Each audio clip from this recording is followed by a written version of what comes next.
You're watching Pitch2Production, the show where we take a random idea and turn it into a film, all within a month.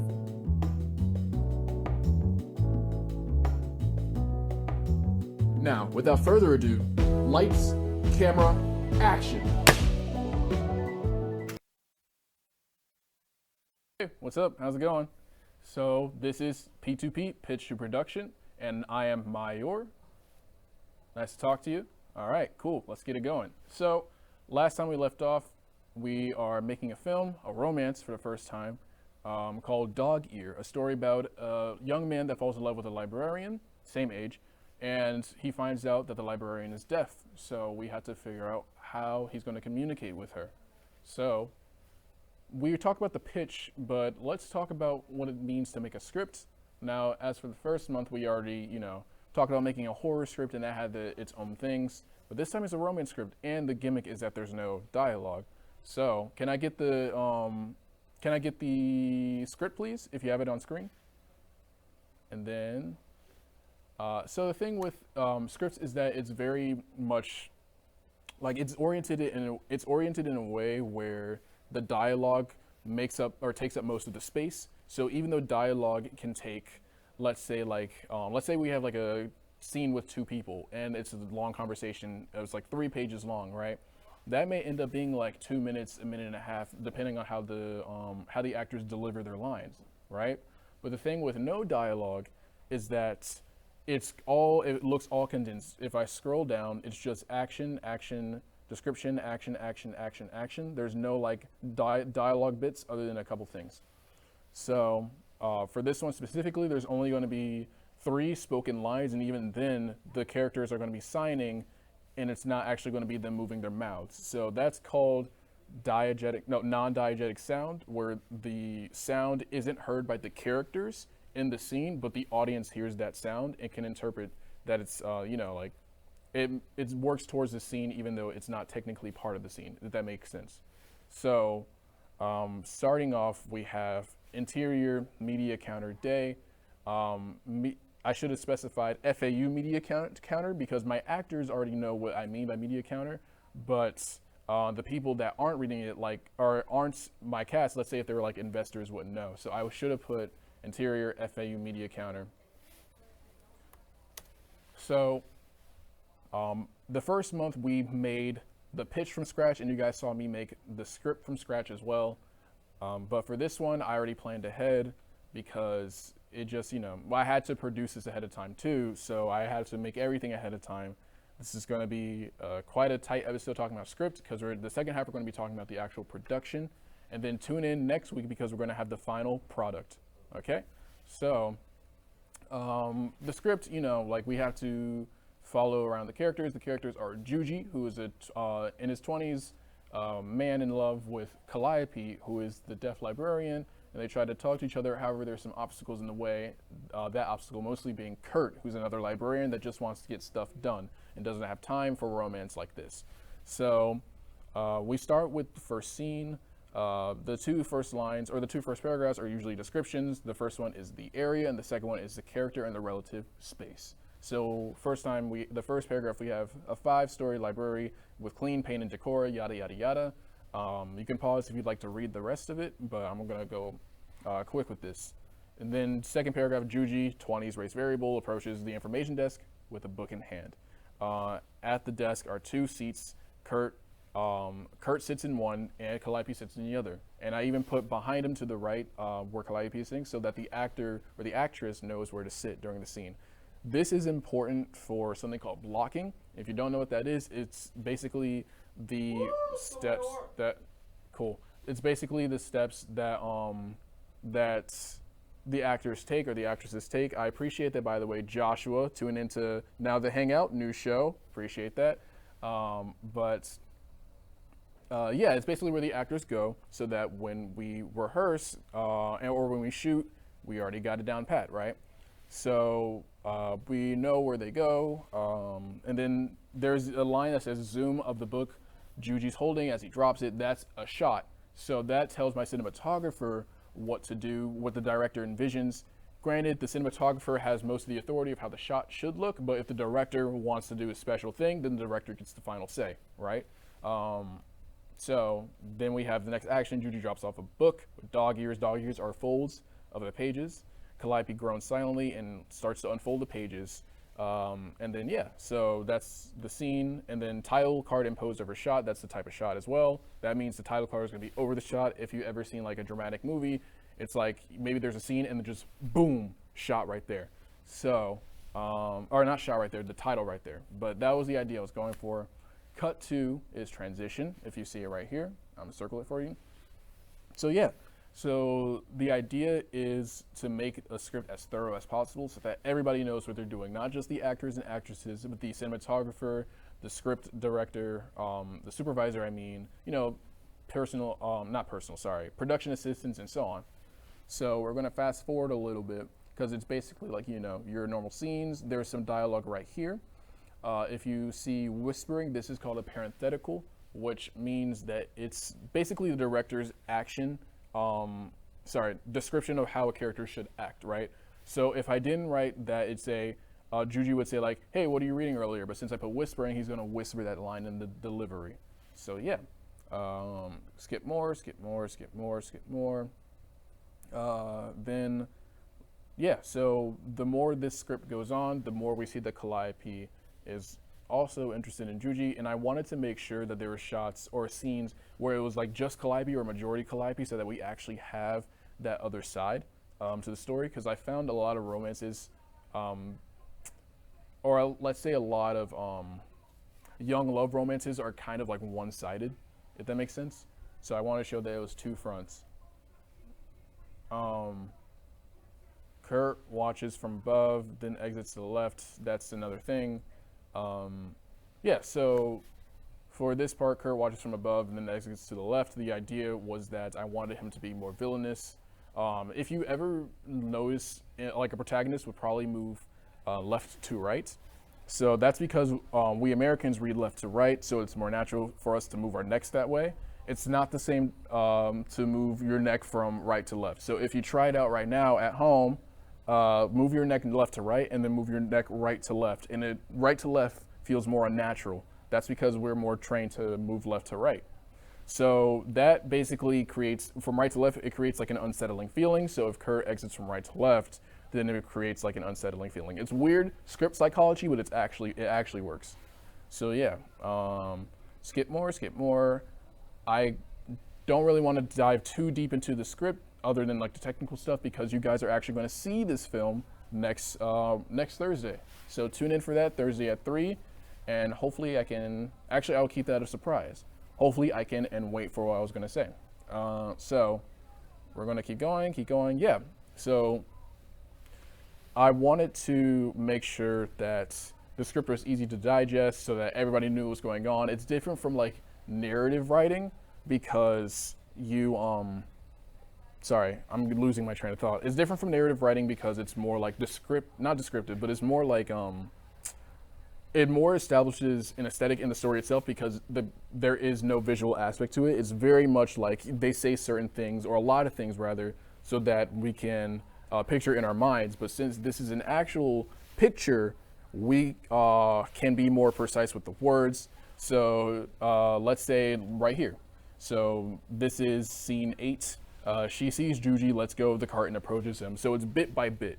She sees Juji. Next, she lets go of the cart. Next, she approaches him. So it's very bit by bit because we don't need to describe like, oh, she sees Juji in a waft of hair to the left, lets go of the cart and then walks gingerly. The car was made of metal. So, but we don't need to do all of that. We can just picture it, or we can see it because it's going to be a picture. This is just pure direction. Approaches him. She sees the book and almost blushes. She can't help but smile. So yeah, we're gonna keep going. There's a lot of mail. One sec.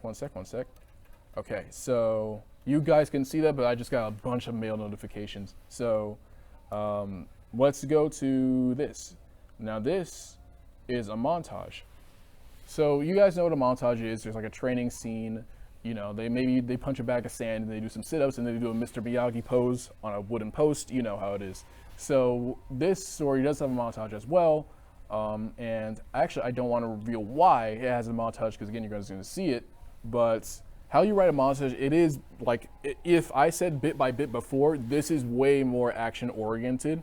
So like, Juji reads the book excitedly. Juji practices signing.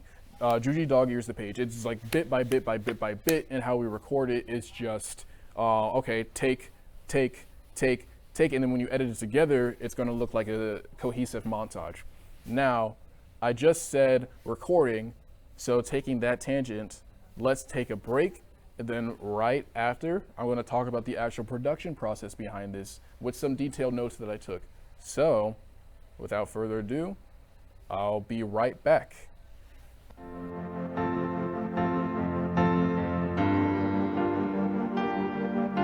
Being a successful woman in business means having the courage to own who you are.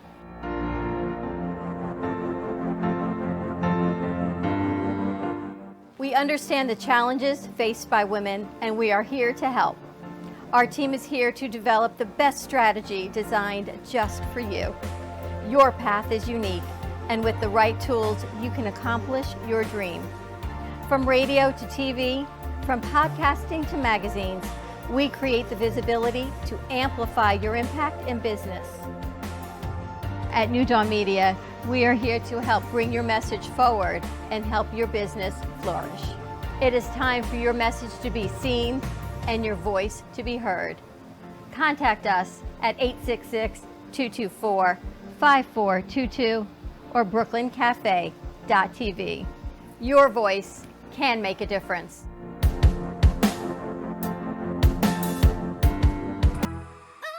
We hope you're enjoying this episode of the Brooklyn Cafe TV show.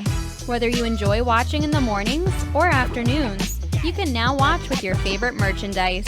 Choose from the Brooklyn Cafe t-shirts, ranging from sizes small to 3XL.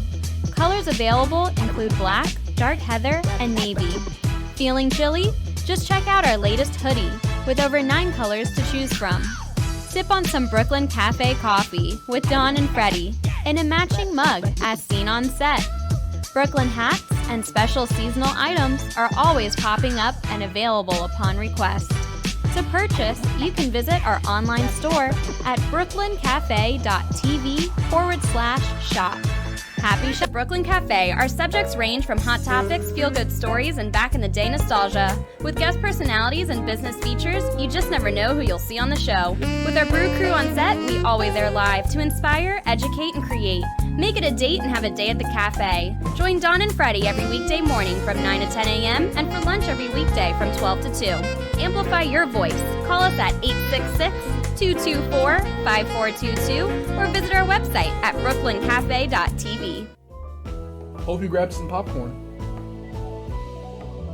Pitch2Production comes back in 5, 4, 3.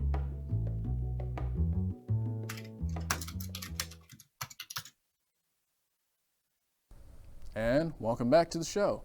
All right, so as we left before the break, we talked about the script. Now we're going to actually talk about the production. So one moment while I pull up the script breakdown, and you'll see exactly what I meant by the production notes. Now, these are very intensive notes with a lot of like marks and stuff like that, as you will see soon. And that's to help with departments. Now, I didn't talk about departments before because that's a production thing, but when you make a film, it's not just going to be the director or like the producer, the cinematographer. It's a lot that goes down. Now, this was granted a student film, so we didn't have a big crew. But if you do want to work in like the business professionally, then you do need to know how to do a script breakdown. So one moment as I pull it up. In the script breakdown, the function of that is just so that the departments know what to do. And you want to make sure you do every single detail, or else if you miss it, there's a chance that let's say the coat you wanted for one scene doesn't show up on set one day. And what happens? You have to slow down production in order to get a coat that you could have got 3 days ago and detailed. So 1 second. While we're waiting, how you guys doing? How you doing? Talk to me. You can call into the studio at 888-994-4995, Studio A. Talk to me. All right. and maybe we can make something together. Maybe we can make a pitch or a treatment. So,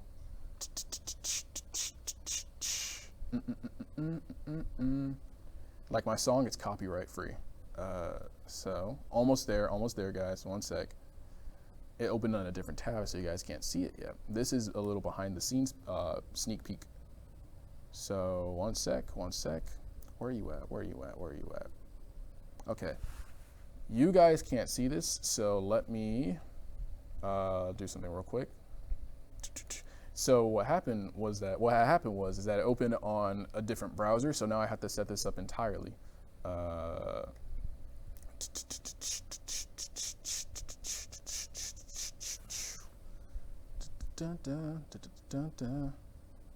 Hey, whoa. Okay, so we're gonna do something a little dumb. I'm gonna actually turn the laptop screen, and we're gonna have to trust me, okay? So, one sec. Hopefully you guys can see it. If not, then, you know, not there, but right here. You guys definitely can't see that from there. There's no possible way. So you're gonna have to trust and believe when I say that there's a ton of markings in order to indicate where the departments go or what the departments need to buy, or maybe you have to fit an aesthetic in the editing. Everything is on there. I'm kind of bummed that I can't. Let me see if I can open it on the actual browser, because that'd be amazing if I could do that. Open, because I really want to show you guys this. Open with. I can, guys. I can do it. Okay, one sec. There we go. Okay, so can I see the screen, please? There it is. Okay, got it. All right, so this is what's called a script breakdown, right? And in a moment, I'm going to show you every little like neurotic marking on there, but it's actually to make sure everything is organized. So the first page we have is what each color means. So like lime green over here would be character and cast. I would depict when a character would be in shot, so the actor knows when to be in the at the set. Red is color, blue is costume, and so on. So let's scroll down. We got the title right here. Next up, so this is a screen breakdown. If you look, we have the same script we saw earlier, but there's a bunch of marks marked up. So if we're going by the legend here, then when I put day in red, it means color. I want to fit the color for that scene in the recording so that people know whether a scene is day or at night. Orange is like set design, so it's aligned with books and computers. So I want the actual scene to also have books and computers lined up. Information desk set design again, when I want to record at an information desk next to the staircase. So this sounds super obvious, but if I were to make a set entirely from scratch and I didn't put like next to a staircase, then the production wouldn't know, or like what am I looking for? The set designers wouldn't know to make a staircase, or they wouldn't know to make an information desk. It would just be people standing, and it would look weird and awkward. So green was character, so Juji, now the actor that plays Juji knows to come to set, approaches the information desk. A book in hand. Pink means prop, so he knows to bring a prop, or we know the prop makers know to bring a prop to set. Same thing with that. Each marking means a different thing. Purple means music, so I want to put a track here where it says Calliope Groans to the title shot. So that is an indicator for the editors. Now, a script breakdown isn't just for the active production, is also for post-production too. So you want to make sure that if you want to do a certain effect, like let's say title card imposed over shot, the editors know to do that, and they know that it's an important thing to do. So yeah, each marking means a different thing. And now you're going to see these little fractions over here. So this is also a big part of the script breakdown. You want to divide your script into eighths per page, because it tells the actual producers, especially the script supervisor, how long a scene is. So like 1/8, 2/8, 3/8. If you were to divide it by eighths in length, if a page is 1 minute long, then a script is 1/8 of a minute. Or if I were to do the math real quick, an eighth over 60 is about 7 seconds. Check me if I'm wrong on that, but I believe it's about 7 or 8 seconds. So that means that aside from the establishing shots over here, let's start with 3/8. zoom of Juju holding the book as he drops it off. Juju drops off a book with obvious dog ears. In the corners, Kurt bitterly takes the book and hands it to Calliope. Boom, that's 7 to 8 seconds right there. Then the next 7, then the next 7, and they build up and build up and build up. Now this is so that when we actually make the call sheet, which I'll show you as well, everybody knows how long a scene should be, and if you go over, then you have to cut it off right there. We have a limited amount of time to record, especially in a student film. We don't have Spielberg money, right? Shout out Spielberg, I guess. So next up, yeah, if I scroll down, you're gonna see it's loading, but trust me, it's more neurotic writings just to make sure everything is way more organized. And this actually really helped out during production. I did produce this already, and I'm going to show you guys, as I said before, I'm going to keep pushing it because I want you guys to watch next week. The production went smooth because of these markings. It isn't just like a little idiosyncrasy, which is just a little like nitpick or a little thing that somebody has. It's an actual thing that every professional scriptwriter does. So I'm going to show you guys a call sheet now. 1 second. Let me just vet this real quick to make sure there's no phone numbers that I don't want you guys to see. Call sheets do call for phone numbers in case someone needs to call a director or someone needs to call an actor or even like the police department and the nearest hospital. You need to put that on a call sheet as well in case somebody gets hurt. Again, if there's explosions like Michael Bay and somebody gets their arm blown off, you probably want to know where the nearest hospital is, right? So, yeah, like, let's see. Got some addresses on here. So let me show you, let's see if I can show you guys a template. I got a couple addresses and phone numbers on here, so let's not show you guys, let's not dox people. We don't do that on this channel. But let me show you what a call sheet looks like. Call sheet template. Oops, there it is, that's a good one. Okay, so let's see. If I can zoom in. Is that good quality? It's not good quality. All right, so basically a call sheet is like the specific information of like, you know, everybody on set. So that goes from the director, cinematographer, producer, all the way down to the like production assistants and the boom mic operators, stuff like that. It's everybody. So that everybody knows where they are, everybody knows when to report the set. And what I mean by that is that there's 2 times. There's the crew call and the cast call. So if a cast is late to the cast call, people are late, it happens. If a crew is late to the crew call, they can get fired. Crew always needs to be set up and ready to go so that when the cast comes in and changes into their costumes, boom, boom, pow, we get the scene done. If the crew is not there, if the boom mic operator is not there, then you don't have that sound. And then you have to set up an entire new session in order to get that sound just right. You want to do it one and done. Again, everything is organized in the chaos. So let's see. Yeah, so then I can keep going with, you guys can't see it, it's too small for you guys to see, sorry, but I can describe it in vivid detail. So you also want to account for weather. If there's like an outdoor shoot and you want a sunny day and it rains, womp womp, guess you can't do that day, right? So you gotta get that accounted for, you gotta get the temperature accounted for, gotta get the cast and crew, we already established that. You even gotta get like the, what was I gonna say?